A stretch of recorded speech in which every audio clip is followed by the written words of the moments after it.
তোমার মার কাছে গিয়ে তোমার মায়ের দিকে সুনজরে তাকাও। তুমি যদি তোমার মায়ের দিকে সুনজরে তাকাও তাহলে তুমি কবুল হজের সওয়াব পাবে।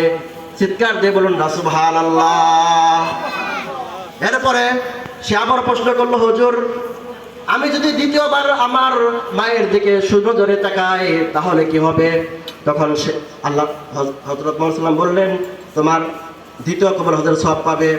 বলল এইরকম একবার নয়, দুইবার নয়, তিনবার নয়, দিনে যদি তুমি 100 বার তাকাও, তোমার মায়ের দিকে সুনজরে তাকাও, তাহলে তুমি কবুল হজের সওয়াব পাবে। চোখ ভরে ঘুম পারে নাই, কাজ করতে পারে নাই, শুধু সন্তানকে নিয়ে আফসোস করছে, কবে আমার সন্তানটা ভূমিষ্ঠ হয়ে আসবে। আর আজকে আমরা দুনিয়াতে সে কি করি জানেন? সে মা বাবার সাথে খারাপ ব্যবহার করে। একটা বেলুন যখন সে ফুলে তখন সে মনে করে যে আমি একলাই ফুলছে। যখন সে ফুলে তখন মনে করে যে আমি একলাই ফুলছে। না, একজন তাকে ফুলাইছে, ফুলানোর পরে সে কি হয়েছে? বেলুনটা বড় হয়েছে, আর সে হাওয়ায় উঠতেছে আর বলতেছে আমি মনে হয় অনেক কিছু হয়ে গেছে। না, আপনি কিছুই হন নাই। আপনার নামাজ, রোজা, হজ, যাকাত এটা হলো আল্লাহর হক, আর একটা আছে বান্দার হক। আপনি নামাজ পড়েন নাই, হজ করেন নাই, যাকাত দেন নাই, পর্দা করেন নাই, আমার আল্লাহ তাআলা আপনাকে আমাকে ইচ্ছা করলে মাফ করে দিতে পারে। পারে না? পারে। কিন্তু আপনি আপনার মা বাবার মনে কষ্ট দিচ্ছেন, বাপ মার হক নষ্ট করছেন, আল্লাহ তাআলা মাফ করবে না। এর জবাবদিহিতা করতে হবে।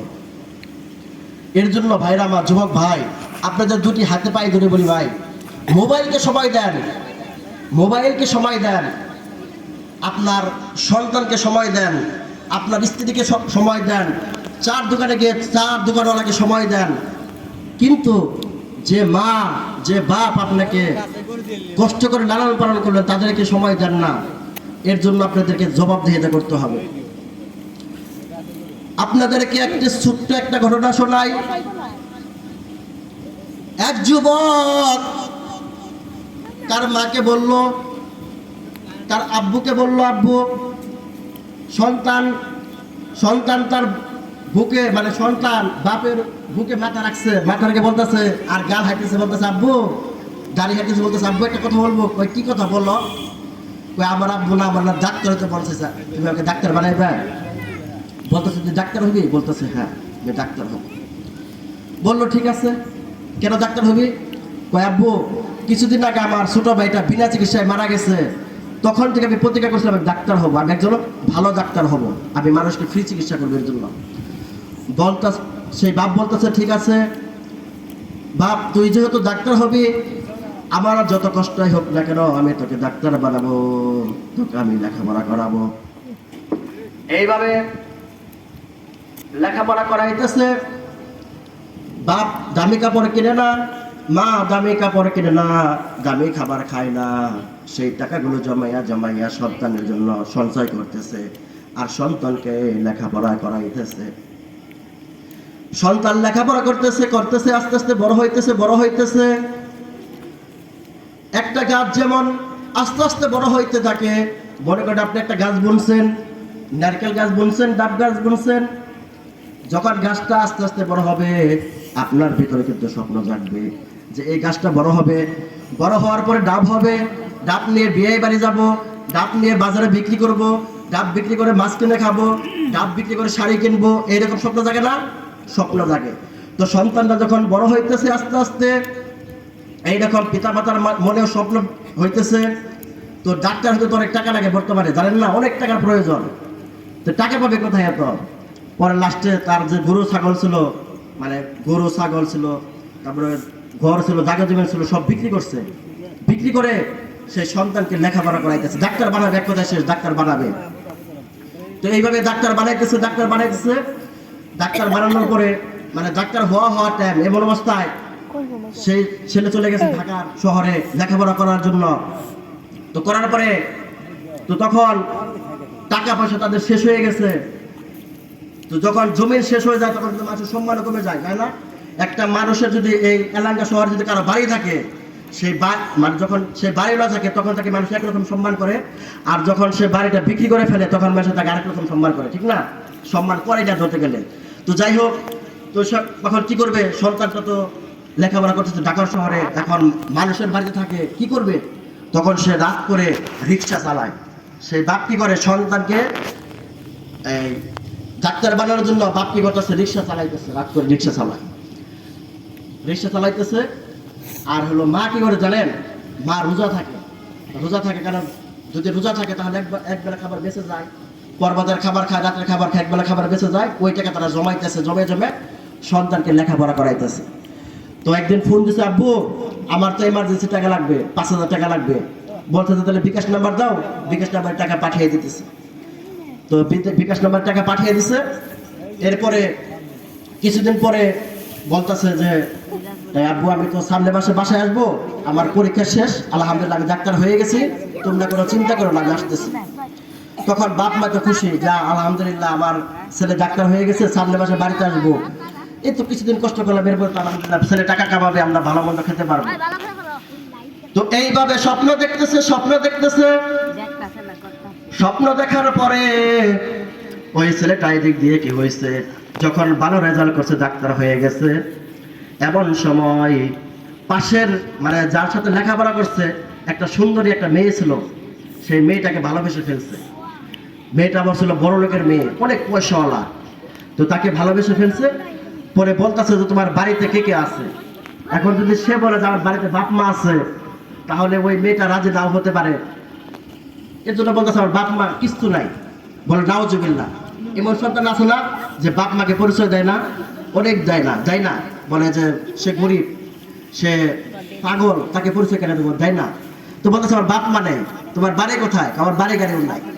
তখন সেই মেয়েটা বাপ মার কাছে নিয়ে গেছে যে আমি এই ছেলেকে ভালোবাসি, আমি তাকে বিয়ে করতে চাই।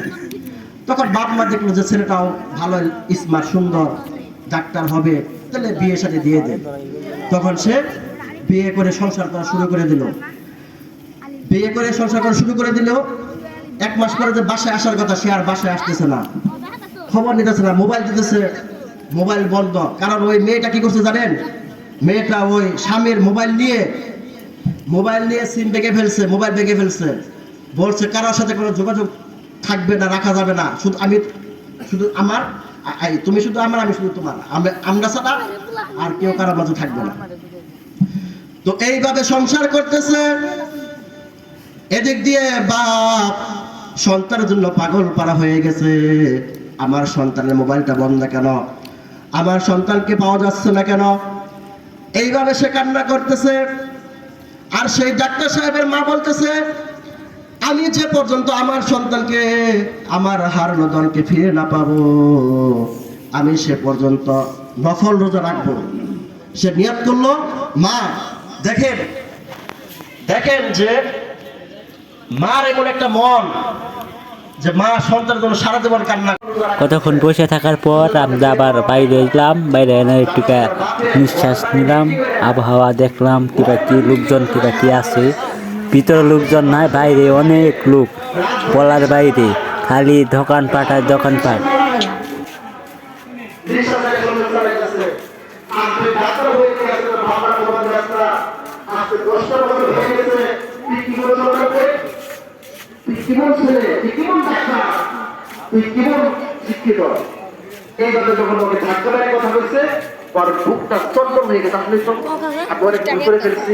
আমার বাপ মাই আমাকে ডাক্তার বানাইছে, আমি আমার এই গোর পাল্লায় করে আমি আমার বাপ মাকে ভুলে গেলাম। তখন ওর বিবেকটা নারাজ। বন্ধুরা দেখেন, এই মুড়িওয়ালা একটা মুড়িও বেচতে পারে নাই, মন খারাপ করে বসে রয়েছে। আমি আবার মার কাছে চলে যাবো। তখন সেই মুরব্বী বলতেছে, তুই যদি তোর মাকে জীবিত দেখতে চাস, জানোস তোর মা বিছানা থেকে উঠতে পারে না। পরে তাকে রোজা থাকতে শরীরে অসুস্থ হয়ে গেছে, ক্যান্সার হয়ে গেছে, হয়তো মারা যাবে।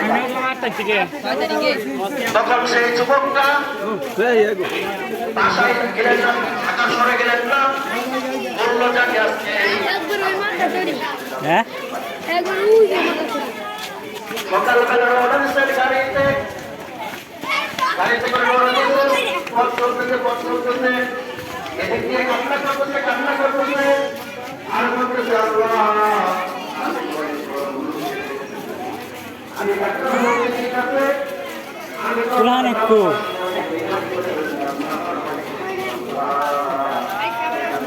এই যে আমার এক ফ্রেন্ড ভিডিও দেখে আমার দেখে কই, এই হ্যালো হ্যালো। পরে চলে গেছে, আমার বাবা অসুস্থ, আমার মা অসুস্থ, আমি দ্রুত যাবো, আমাকে দ্রুত নিয়ে যাও। তো এইভাবে সে মুরব্বী চেষ্টা করতেছে চালানোর জন্য, কিন্তু পারতেছে না, শক্তি পাচ্ছে না। এমন সময় ওই যুবকরা তাকে একটা থাকতে পারছে, রিক্সাওয়ালাকে, এই বেটা তাকে চালাতে পারছ না? একটা কথা শোনা, যে কয়লা দিলে কখনো ময়লা যায় না।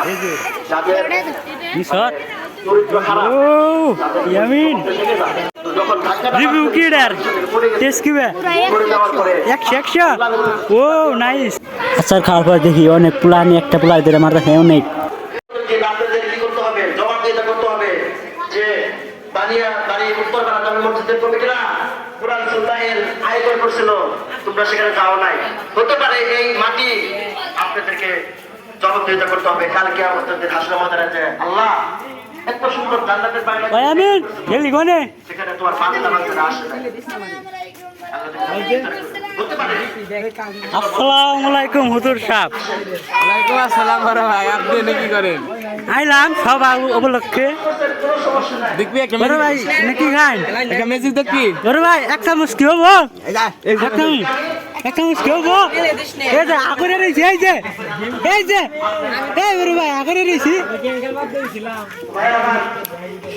আল্লাহ এইভাবে বা এই শালা দে আর খাসে এমন কি নেস মনিতা স্যার কি নিতে স্যার কাকা ভিডিও করতেছে আমাদের ইউটিউবার গেন্দারে কয়টার মুড়ি দেও কেউ আছে এই ওয়াজ শুনতে কি হবে? মুড়ি খেয়ে যা এনে খাই কেনা রাখতে নে দৃষ্টিয়া যাচ্ছে ছাত্র তওবা করে আবার আঙ্গড়া কি বানাইছ যখন আমি এই জায়গায় আসছি, আপনাদের মধ্যে ইমাম সাহেব একটা ব্যাগ দিচ্ছে। আপনি তো দশ টাকা দিয়ে এই জায়গায় আসি নাই। আরে কেডা 10 টাকা কেডা 10 টাকা দিকে না কেডা তাইলো আগে তোমার ডাকে দিতে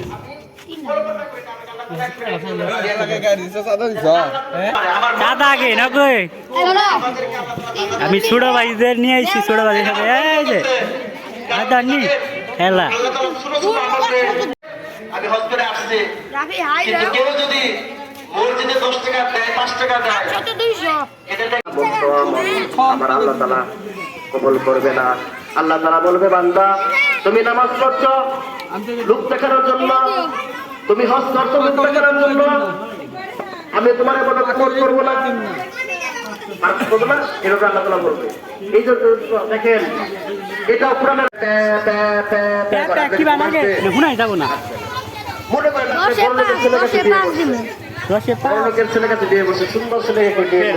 ও গড়ের দাম কত দেখবেন আল্লাহ তাআলা আমি তো কিছু তাদের কবরে আযাব দর না দিয়ে তাদের আইদার জান্নাতের দর হ্যাঁ দিরা জান্নাতের বাগানে এটা কি ভাইছে এজন্য ভাইরা আমার আমি দেখছো কি ভাইছে করতেছেন লিচু সকলে লিচু নামাজের পরে তিন ডালিছু লিচু তো লস হয়েছে কয়ডিয়া